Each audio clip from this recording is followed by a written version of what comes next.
to be doing a very exciting video. Whenever I ask for requests, I always get the same answer again and again, and that is for a bookshelf tour. I'm going to be showing you all the books on my bookcase today, and I can't wait to show you all of the amazing books. So I'll be talking through all the books on my bookcase, and I really hope you enjoy this video. So the first part of my bookcase is this pod. I call each section of my bookcase a pod, and then I have different rows that contain different things. So I have this chalkboard here, which I quite like to write on sometimes, but I don't use it a lot. Then I have this fibre optic cactus, which I'm pretty much in love with, but I can't use it when I'm filming because it makes this really loud noise. And then I have a mug that says I love books on it, which has all of my bookmarks in, and behind it you can probably see I have a Project UKYA mug, which is my blog, and it has lots of different pens and things in it that I just decided to keep in there. Then the next section of my bookcase is the Stonewald section, and the Stonewald books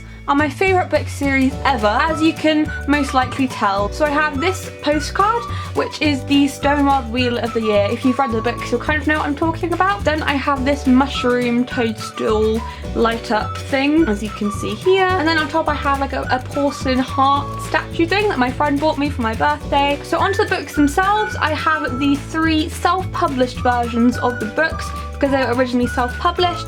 It's Makers for Stonewald, Moondance of Stonewald, and Solstice at Stonewald. And then I have 2 copies of the published versions of the first book, the second published book, the third published book, and the paperback of the 4th book. Then I have a hardback of the 4th book, which is really tattered because I've read it so many times. And then I have 2 copies of the final book, which I loved. I cried for 2 days straight after I finished this series.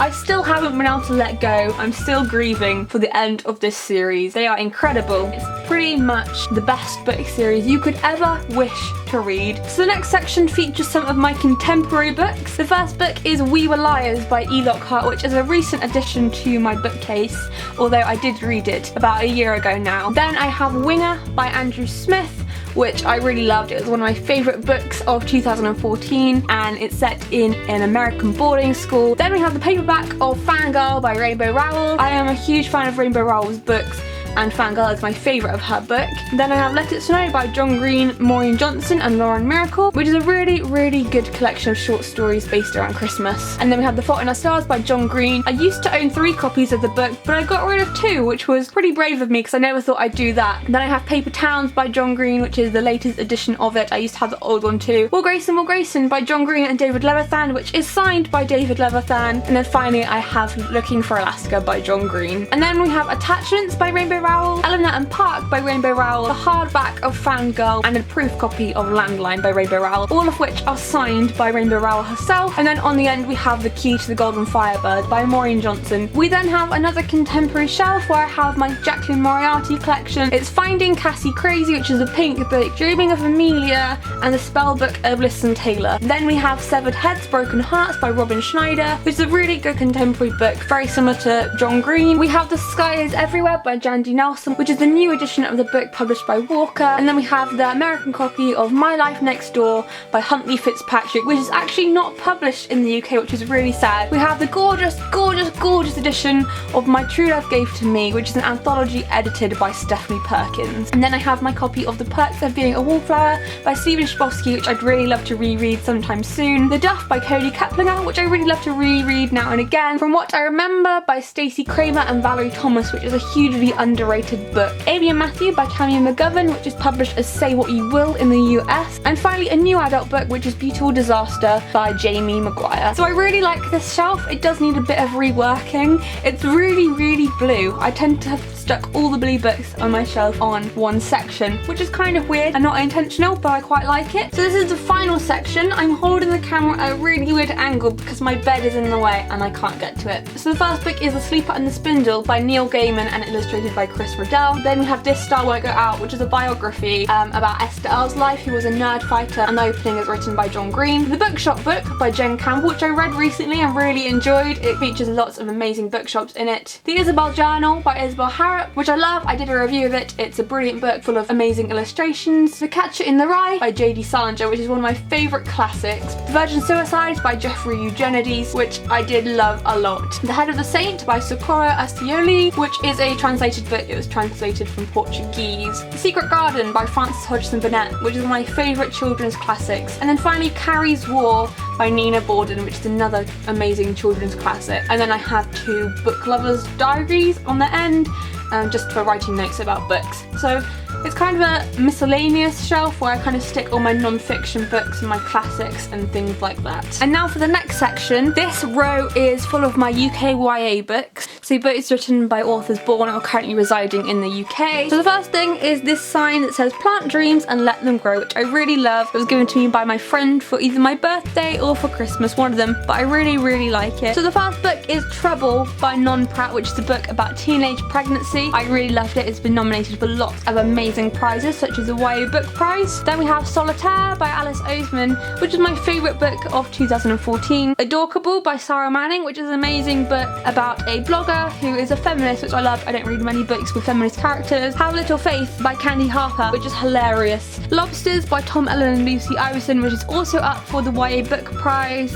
and is a really brilliant book all about teenage awkwardness. Jessica Cole Model Spry Code Red Lipstick, and Fashion Assassin, which I have also talked about on my channel quite a bit. Starring Kitty by Kara Stainton, another amazing book that was one of my favourite of 2014. And then Kara Stainton's other 3 books, which are Della Says OMG, Jessie Hart's NYC, and Emma Hart's LA. And then on here we have Geek Girl by Holly Smale, Geek Girl Model Misfits, and Geek Girl Picture Perfect, all by Holly Smale. I really love these books. I know loads of people who do as well. They suit a very young audience, but also YA too. And then we have Boys Don't Knit by T.S. Easton, and An English Boy in New York, also by T.S. Easton. So on to the next section, and I have this The Rain kind of postcard. It has a bit of an extract in it. So on the left we have A Brighter Fear by Kerry Drury, and then we have Geekhood, Close Encounters of the Geek Kind by Andy Robb. And then on the top we have Rooftoppers by Catherine Wendell, which I read recently and really enjoyed. It's a middle grade novel set in Paris, and it was brilliant.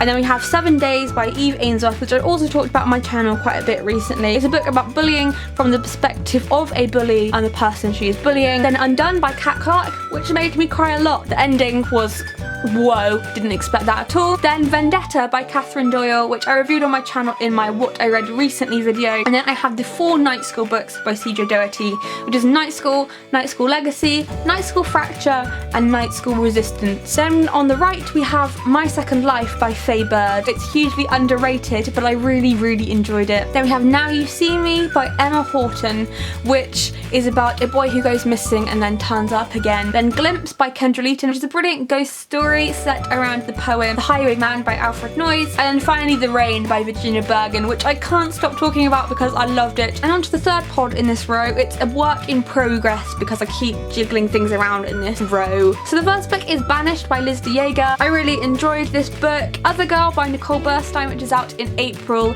about a girl who is a superhero. Then Rockaholic and Dead Romantic by CJ Skews. Senator's Daughter by Melinda Salisbury. An amazing, phenomenal, incredible, all the amazing words about this book. Basically, it's a novel about a girl whose touch can kill, so kind of similar to Shatter Me, but in my opinion better. Soulmates by Holly Bourne, which is about what happens when you find your soulmate, but bad things happen. Half Bad by Sally Green, a book about witches. And finally Dead Jealous by Sharon Jones, which is a murder mystery novel. Then on the right we have Unspoken by Sarah Rees Brennan. Not necessarily a UKYA book, but she's Irish, so I included it on this pile. More Than This by Patrick Ness. And then Finding Sky, Stealing Phoenix, and Seeking Crystal by Joss Sterling. I love Joss Sterling's books. an awful lot. I think they're brilliant. And then the final section features my historical fiction and dystopian and a few miscellaneous books. I have The Lady in the Tower, The Girl in the Mask, and Smuggler's Kiss by Marie-Louise Jensen. I love Marie-Louise Jensen's historical fiction. She just writes them amazingly and I always get gripped into the worlds. Then we have The Other Countess, The Queen's Lady, The Rogue's Princess, and Dusk by Eve Edwards. The first books are set in Tudor Britain and the final book, Dusk, is set in the First World War. Then the dystopian books are Acid by Emma Pass, The Elites by Natasha Nunn, and Blood Red Road and Rebel Heart by Maura Young, which are part of the Dustlands trilogy. And finally, Noughts and Crosses by Mallory Blackman. And then on the end, we have The Bone Season by Samantha Shannon, Cruel Summer by James Dawson, which is a murder mystery novel, Follow Me Down by Tanya Byrne, which is a beautiful, diverse novel, and The Bone Dragon by Alexia Casali, which I loved a lot. And then we have this section of my bookcase, which is a lot of my series. So the first section is my City of Bones and Infernal Devices books by Cassandra Clare.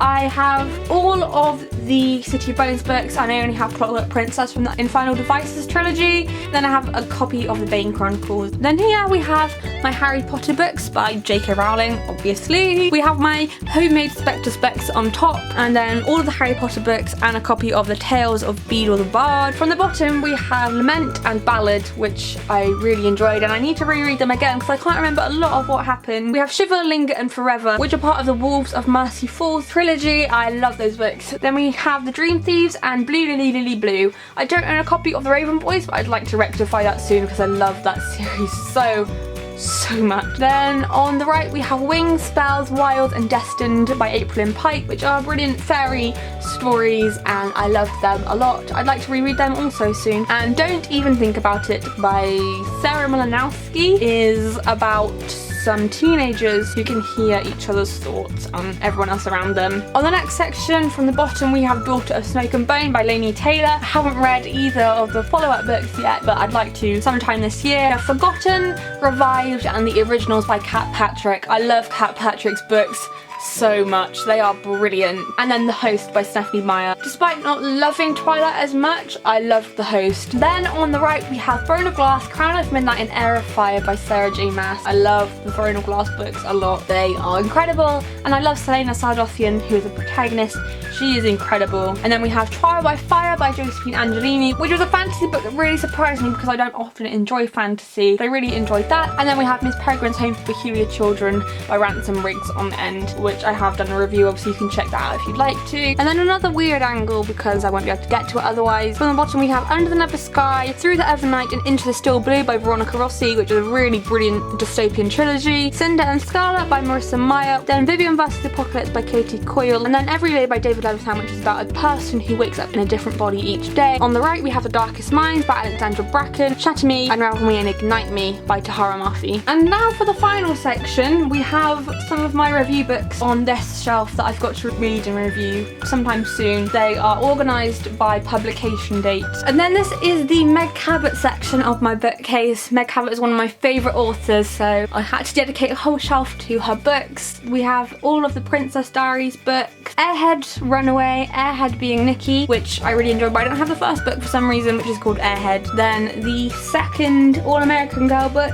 the Mediator series, which is kind of a bind-up, so the first two books, the third and fourth and the fifth and sixth, but I actually have them the wrong way around, I just realised. Then finally All-American Girl. And then onto the final section, we have my box set of A Song of Ice and Fire series by George R.R. Martin. I've read A Game of Thrones and A Clash of Kings and A Storm of Swords Part 1. I'd quite like to read A Storm of Swords Part 2 sometime soon, just because it's been a while since I read A Storm of Swords Part 1. A lot of amazing things were happening at the end of that book. So that was my bookshelf tour. I really hope you enjoyed watching it. Obviously my bookcase is still a work in progress. I've got a long way to go before I get it perfect. But I wanted to do a video because I haven't done one in a year, and so I wanted to show you all of the books before my bookcase got messy again because I finally tidied it up. I hope you enjoyed watching it and I'll see you guys soon. Happy reading!